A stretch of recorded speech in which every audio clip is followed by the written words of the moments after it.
Man, that's tough. I thought the game was at 3. Yeah. That is tough. It is on the east coast. It is over there. That's right. Amen, guys. Well, let's grab our Bibles and turn all over to Matthew chapter 5. Come on, babe. Come on, Let's bro. go, Nicholas.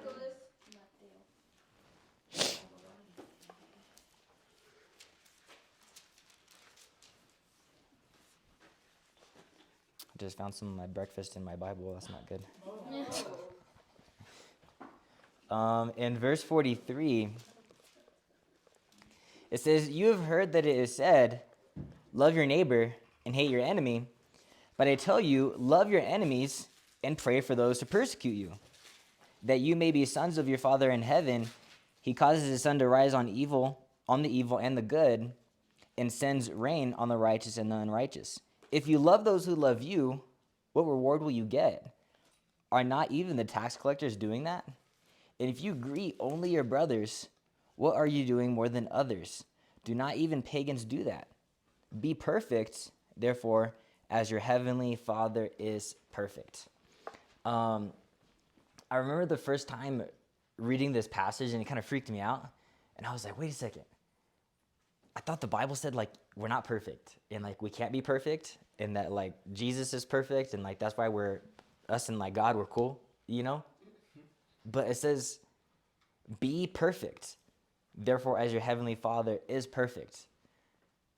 So you see that the calling actually is to be perfect, but then a million scriptures go through your head, like, wow, like, that, like, contradicts this, but you have to understand the context. The passage is not talking about morality. The passage is talking about love. That's what the header is, right? If it was talking about morality, that would be weird, right? But it's talking about love.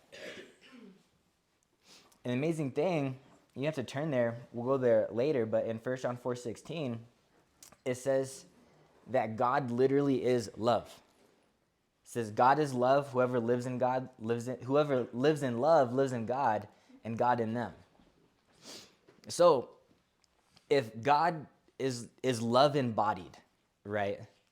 And we know God, and we live in God, and we're with God, you see that we do too, we also have the potential to love perfectly, to have perfect love. We do have that potential. We just don't like to throw that P word out there, like, just freely, because then it's like, man, that's a lot of pressure, you know, that, like, I have to be perfect. We don't want to do that to ourselves. We don't want to put that kind of pressure on ourselves. But I have a cool Bible study for us. We're going to study out, and the title of our lesson is Perfect Love. Come on, bro. I thought about it. There's a biblical numerology, and the number 3 is perfection. The number 3 in biblical numerology is perfection. So I thought of, okay, 3 things that could help us have perfect love, right? Point number 1 is love for God's people. If you look at Ephesians chapter 2, this should be a familiar passage. Come on, bro. It's a perfect lesson so far. Thanks.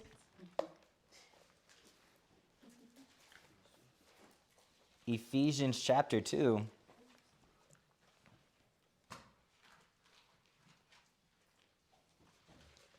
And I did some more Greek stuff today. If you guys were excited about Greek stuff. But in verse 19, it says, "Consequently, you are no longer foreigners and aliens, but fellow citizens with God's people and members of God's household, built on the foundation of the apostles and prophets, with Christ Jesus himself as the chief cornerstone.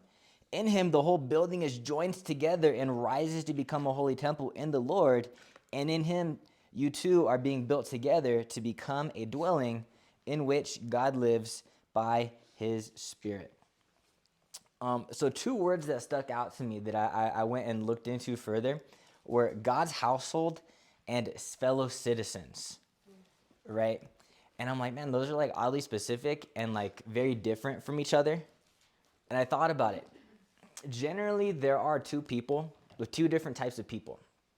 There are people that are very, very, very committed and serious about their family. like very, very tight-knit, close family, right? And there are people, who maybe aren't so tied down to the family, but they tend to have other passions. And the one it points out right here is talking about citizenship. Is they're extremely patriotic people. Like culture is like sacred to people. Like we've got like terminology that we use to describe like stealing culture. We call it like appropriation, and it's like, who did that? you know. But it is the two words that God uses when he's trying to help us understand our togetherness in the church and what the church is supposed to look like, right? For God's household, the Greek word is akios, and it means a domestic and intimate family household. And it also means to be devoted adherents of something, right? The Greek one for citizens, I can't really pronounce it. I typed it out like I could, and I don't know why I thought I could. But it means to possess the same citizenship as one another, which that's really interesting that's in the New Testament in an epistle, because we all maybe remember how the church started. You have to go there, but in Acts chapter 2, verse 9, it starts to list all of the 3,000 that were there listening to Peter before they got baptized. And it says they were Parthians, Medes, Elamites, residents of Mesopotamia, Judea, Cappadocia, Pontus, Asia, Phrygia, Pamphylia, Egypt, Libya, Cyrene, visitors from Rome, Cretans, Arabs. Like, that's almost 20 different nationalities that were there at the start of the church. So then they write a letter back to one of the churches and like, yeah, no, you all have the same citizenship, remember? Like, what? No. Like, we don't have the same citizenship. But in God's eyes, we all have the same citizenship. Yeah. So whether you're the tight-knit family man type person, or whether, you've got like other things going on in your life outside of family and you're very into your culture, you're very into just patriotism, is the standard of the Bible is that we point that same energy to God's family. It says that we're members of God's household in a place where he's the father, right? I think for me, I kind of tend to relate a little bit more to the first one. I'm more of a family man type person. I'm super simple. I grew up in a small family. So right now, like just having my wife, I'm like, this is great. It's like, it's a tiny little family and I can just chill and I'm fine. Just to like hang out for a full day. I don't need to go anywhere. I don't need any other buddy. If I have Rachel, I'm chill. Yep. Small family, I am fine. The brothers invited me out to go watch the Niners game last night, and I did really want to see the game. I was like, we had date night, and I was like a couple hours into it, and I was like, it took me half a second, and I was like, yeah, nah, like I ain't going. I just texted like, nah, bro. The loyalty. And look. I don't think that I'm in sin for having a date night with my wife. No. But I do know that is like I'm predisposed to that. Is that I'm very, very serious about my family. So then I have to make sure that I have that same heart towards God's household and not just my household. Because imagine that your household is more important to you than God's household. That don't sound right. But that could be the way that we live sometimes. That could be the way that we vacation, right? Is for this little stint of time, we're going to take a vacation from God's house. Because even when you do go on a family vacation, you're still with your family, right? But then in the church, we can take a vacation from the church. That's weird. Because you don't ever vacation from your family, right? So the same way, we don't vacation from each other. We don't drift apart and lose touch, right? I think a couple of just quick questions you can ask yourselves is, would God be satisfied with the way that I treat his house? Would he be satisfied with how much time I spend with the family? And do I love God's people? Like perfect love, because that's what we're studying out right now. So we'll look at some more scriptures, but do I have perfect love for God's people? And would God really be satisfied with the energy that I show towards his house? Am I loyal to God's church? Come on, bro. Point number 2, we'll look over at Luke 19. Point number 2 is loving the lost. Let's go, Nick. We looked at this on Friday, but I read it again. But Luke chapter 19, Come on, Come bro. on, babe. Preach, bro. It's good, Nick. it says in verse 41, it says, as he approached Jerusalem and saw the city, he wept over it and said, if even you had only known on this day what would bring you peace, but now it is hidden from your eyes. The days will come upon you when your enemies will build an embankment against you and encircle you and hem you in on every side. They will dash you to the ground, you and the children within your walls. They will not leave one stone on another because you did not recognize the time of God's coming to you. So Jesus, he's in the middle of the triumphant entry, which it's real interesting irony because he was gonna die upon this last trip through Jerusalem. This was his last entrance into the city of Jerusalem, and as he's coming into the city, he starts to weep. Wow. Weeping is not crying. Like crying is like like you're watching a sad movie and you let some tears out. That's crying. Weeping is he is weeping as he enters the city. Wow. And he's about to experience, and he knows this because he's God and he has foresight. He's about to go through the most painful human experience recorded in history. And he's weeping because he feels sorry. He feels sad for the city of Jerusalem. You can imagine being one of the 12 right here because you'd have to read commentary, but he's actually reciting a prophecy right here. This isn't just him like lamenting over the city. This is prophetic. About 40 years after this, Emperor Titus from Rome invades Jerusalem and destroys everything. They're still in the process. It's so weird. They're in the process of rebuilding this temple that Jesus would have been in the, because if you read the next passage, he's in the temple. They destroyed that temple 40 years later. And they're still kind of in the process of rebuilding it. They built other, worship centers, but have not rebuilt this temple. But Emperor Titus and the Romans, they killed innocent men, women, and children. It is like a really, really dark piece of history. You can go look it up. It's 70 AD, about 40 years after this. So you see, the reason why Jesus was able to zoom out and not feel bad for himself and not be afraid and not be feeling what most of us would be feeling, because he's feeling empathy for his murderers right here, which would be really difficult to try and relate to. Yeah. Like feeling like empathy and sorry for someone who killed you, Yeah. right? The reason why he's able to is because he sees the big picture. Wow. He knows what is going to happen. That's awesome. And I think in the same way, there is a part of life that's beautiful. Life, like the world is not all bad all the time. Yeah. But it could kind of psych us out because most of us have, pretty decent, life experiences up until this point. We're doing okay.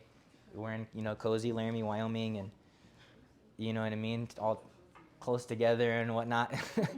But I was on Facebook the other day, and a brother that I had baptized in the teen ministry in San Francisco, I saw him preaching. It was, some of you guys might know him, Christian Cordova. And I was like, oh my gosh, that's crazy. So Christian, he was 14, almost 15 when we met him. But a brother from the campus ministry shared his faith with him at the gym. And we started to do Bible studies with Christian. And he looks a lot older than 14. Honestly, he looks about 17, 18. He has one of those thick Latin peach fuzz mustaches, and he's got some thick hair and some glasses, so it kind of ages him. But I realized we're studying the Bible with him, man, he's just a kid. But he becomes a disciple, And it was so cool because we had an alum from the teen ministry, Jason De La Rosa, got baptized when he was like 14. So he started to disciple Christian Cordova, and I discipled Jason. So it was like really awesome. It was just a fun time with Christian. But it wasn't but like 3 months after he got baptized that unfortunately his parents, they got evicted from their apartment. And they lived like in the same like neighborhood as the brother's household, so he would come over from time to time anyways. But I just remember being on the phone with Christian, and he's like, yeah, dude, like my parents are like gonna go to a shelter. They're like thinking of like shipping me off towards like God knows where. I think it was like some little dinky part of Merced, which is 3 hours away from any church that we had, to relatives he doesn't know. And he was just so sad, and he didn't know what to do. And he knew he could ask us, but he was having a hard time asking. He had already told his dad, I think, that we would let him stay with us before he asked us. But I think he just knew that we would. And of course we did, and Christian moved in with us, and it would just be so interesting. Like I was just reminiscing on high school, because I'm seeing him do all his, like, he's on a high school kid schedule. He's at school all day long, and college is not like that. And comes home and he has homework and whatnot, and I'm like trying to like check in on him with his homework, kind of like how my parents did me, because you got to do that when with high school students and whatnot, because they won't do their homework. But it was just so incredible to see, like, man, this would have went so bad for this kid if like he wasn't a Christian. Because it wasn't even too long after that, his mom passed away. His mom overdosed.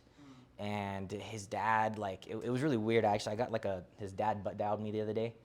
And I was like, oh my gosh, like, this is like Christian's dad. And I pick up, and I'm like, thank God it was like an accident. I got like worried, But I'm like, man, like, it would have went so bad for this kid had he not been a Christian. Like, had we not been able to take him in, like, it could have been like a really dark time. Losing his mom, losing his home, losing everything, right? It's easy, I think, for us to like have hard hearts, when we haven't experienced a ton and we haven't seen a lot of bad. I think I forget when we talked about this a couple days ago, but that movie, The Sound of Freedom. I totally forgot about this movie because we went and saw it. Most of us here went and saw it together a couple months ago. But Jason Dimitri was preaching about it, and I was like, man, I do not know how this guy stomached watching this movie, because he has kids that are the age of the children in that movie. And I'm like, oh my gosh, like that would be so hard to watch, being in that kind of position. And Jason just went on to talk about, like, dude, God sees this stuff every day. He sees all of it. So if you need to get your heart a little soft and get a good cry in, just watch that movie or something. But whatever it is you have to do to have a soft heart, to actually have compassion for people that you don't know. Yeah, come on, Nick. To just be willing to go talk to somebody about the Bible. Like, hey, would you like to do a Bible study? Yeah. Showing like real love Yep. to people who could be lost. You can't just look at somebody in the face and just get like a Christian energy from them. Like, oh, like they look like they know God and they're fine. Like, come on. You just don't want to go talk to them. You just don't want to invite them to anything. You just don't want to get to know them, because we're such an antisocial like generation. Just don't want to get to know people, right? But we have to love the lost if we want to have perfect love. Come on, bro. Have to love the lost. Great. Point number 3 is love God. And we'll go over to 1 John. Come on, babe. Let's go, Nick. So John's writings are kind of, the context is funny. John is the last surviving apostle. All of his best friends that he knew when he was a teenager have been killed from persecution, and he is the only surviving apostle. And, you read all of the craziness that are going on in the epistles within all of the churches. And John writes 1 John, he writes 2 John. Is there a 3rd John? Yeah. He writes a 3rd John. He has the Gospel John, and they're all about love. All of them. And it seemed to be like kind of John's like, man, if something's going to work, it's going to be love. Because like that's what I've He's like 90 something years old, probably coming up on 100 years old. And that's just it. If you love, you'll be cool. And he talks about it here in chapter 2. So 1 John chapter 2, verse 3 says, we know that we have come to know him if we obey his commands. The man who says, I know him, but does not do what he commands is a liar, and the truth is not in him. But if anyone obeys his word, the love of God, or love for God, is truly made complete in him. This is how we know we're in him. Whoever claims to live in him must walk as Jesus did.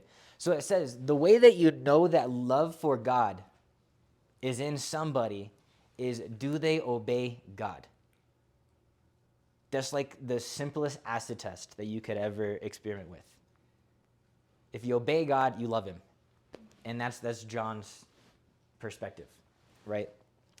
And I thought about this because there's kind of a negative connotation towards like blind faith and blind obedience is kind of got a bad rap, you know? And I agree, like, knowing why, having a reason, like these are good things. I think that they really benefit you and give you like an extra motivation. Yeah. But I don't think that blind faith and blind obedience is bad. I really don't. Because it's talking about it right here. Is if you don't have the muscle to just obey God because he said so, like, it's not going to go well for you. Come on, bro. You've got to be able to just read God's word and obey it because it's God's words, not because you understand it or have a reason or a motivation. But the motivation is, hey, I love God, I obey him. And that's the end of the story. Yeah. Jesus did that all the way to the cross. Is I obey my Father. I don't say anything the Father tells me not to say. I only do what the Father tells me to do. Throughout all the Gospels. That was how Jesus got through his cross. That's how he carried his. Yeah. So now we all are carrying our crosses now, because Luke 9 says carry your cross every day. Yeah. It takes blind faith. It takes blind obedience. Like, yeah, I think throughout life you get wiser, you mature, and you learn why, and you get extra motivation. And that's good. I don't think it's good for faith to always be blind. I don't think it's good for obedience to always be blind. But if you don't have the muscle to just obey God because he's God, like, it's just arrogant. It's arrogant, it's prideful, it's bratty, it's immature. But we've got to be able to see the words of God and just do them because they're what they are. Yeah. It was super fun Christmas. My sister and my nephew came and stayed with Rachel and I like almost a full week before Christmas. And I don't know, it's fun. Kids are like, because kids are cute, but not all kids are cute. But when they're your kids, they're always cute. And you love them forever because they're yours. I remember when my sister had my nephew, she moved in back with, me and my brother were in high school, so she moved back in, with the family for like the first year of his life. And it was like my first experience like with the infant, because I was like 15, you know what I mean? And they're like really small and fragile and kind of scary looking, you know what I mean? And you're scared to hurt them, but I saw him a lot through his like toddler years and stuff like that. And like it's just so fun to be the uncle. You have like no real responsibility of like parenting on your plate, and they just kind of listen to you because you're the cool uncle. Yeah. Like they'll hang out with you, they'll follow you around, they'll do whatever you tell them to do. You can tell them to do anything, they'll do it. And if there's the smallest bribe will work, like worst case scenario. Like I was trying to get him to take a picture of me with me or something like that when he was like 3 or 4 and he didn't want to, and I showed him a candy and he goes, and he runs. It's just easy. They blindly obey. Right. They blindly do. And he's almost 12. He'll be 12 in like a month, and he is like perfected eye rolling, like masterful.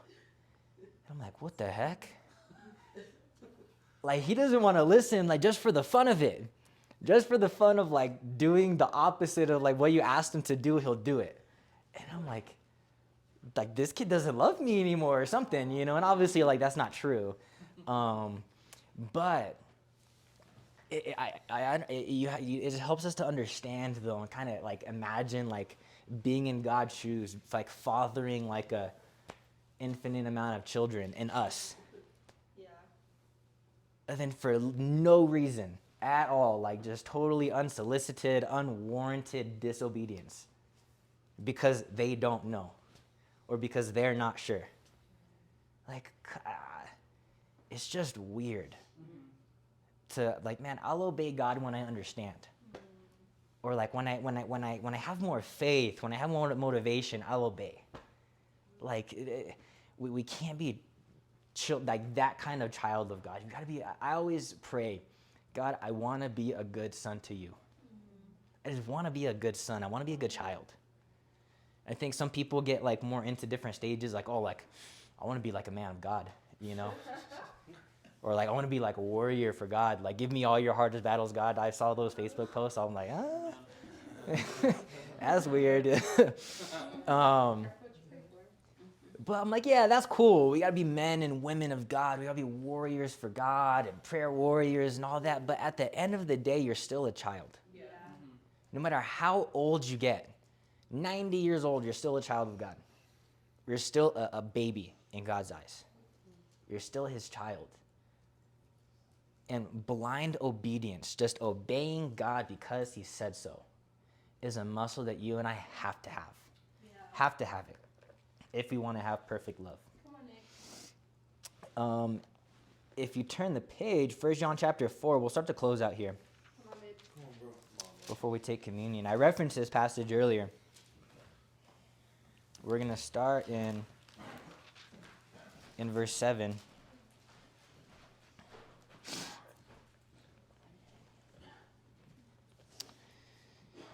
Verse 7, it says, "Dear friends, let us love one another, for love comes from God. Everyone who loves has been born of God and knows God. Whoever does not love does not know God, because God is love. This is how God showed his love among us. He sent his one and only Son into the world that we might live through him. This is love. Not that we loved God, but that he loved us and sent his Son as an atoning sacrifice for our sins. Dear friends, since God so loved us, we also ought to love one another. No one has ever seen God, but if we love one another, God lives in us, and his love is made complete in us." It's such an amazing, like, I obviously haven't experienced it yet, but to love something before, like, it loved you, right? Like, it's what most parents will tell you is their experience becoming. I was in LA talking to a bunch of my friends who recently had kids, and seeing their little babies that like kind of sort of resemble them is like, oh, snap, you know? But they talk about it. It's so wild to love something before it loved you. And I could just imagine like how touching that would feel to kind of be in that position. But is the way that God views us was when we were just ideas. We were thoughts in God's mind. We hadn't even been created yet. He loved us. And when we were like in the middle of like all our like just sin and just disobedient, just bratty like rebellion to him, he loved us. So it makes sense that a passage in the Bible that tells you to be perfect, like period, be perfect, is of course it's about love. Because it is who God is. God is love. He's only ever showed you and I love. So if there's one thing that he expects you and I to perfect in this life, it's love. Is you have to perfect your love. No matter how much like uncomfortable pressure that puts on you to like, man, I've never like called myself to do something perfectly before. Well, today's the day. Today's the day. You have to make a decision. I am going to learn how to love perfectly with a capital P. And I'm going to figure it out. But I think the 3 points that if you focus on them and you focus on these 3, you'll get there. Is loving God's people. Is loving the lost, and is loving God. But with that, we'll go ahead and pray, and you should have